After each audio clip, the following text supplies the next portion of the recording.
विधान परिषद निवडणुकीमध्ये महायुतीत शिवसेनेला 4 तर राष्ट्रवादीला 1च जागा मिळणार असल्याची चर्चा रंगतेय।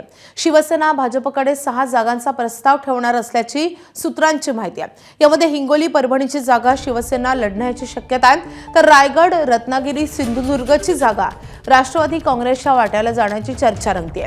ठाणे, नाशिक, यवतमाळ, परभणी, हिंगोलीची जागा शिवसेनेच्या वाट्याला जाणार असल्याचं म्हटलं जातंय।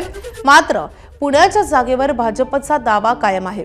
याशिवाय राष्ट्रवादी काँग्रेसचा 3 जागांवर दावा कायम आहे। महायुतीच्या फॉर्म्युल्यात बदल होत भाजप 12, शिवसेना 4 आणि राष्ट्रवादी 1 असा हा फॉर्म्युला झाल्याची सूत्रांची माहिती आहे। दरम्यान आज किंवा उद्या मुख्यमंत्री आणि दोन्ही उपमुख्यमंत्र्यांची बैठक होणार आहे। असं आहे की आमची चर्चा त्या संदर्भात चाललेली आहे। साधारणपणे शिवसेनेसोबत नाशिक आणि संभाजीनगर या 2 जागांवर आमची चर्चा चाललेली आहे। राष्ट्रवादीसोबत पुणे या जागेबद्दल चर्चा चाललेली आहे। आम्ही एकत्रित बसून यातनं मार्ग काढू। अजून मार्ग निघाला नाही, पण मला विश्वास आहे की मार्ग निघेल।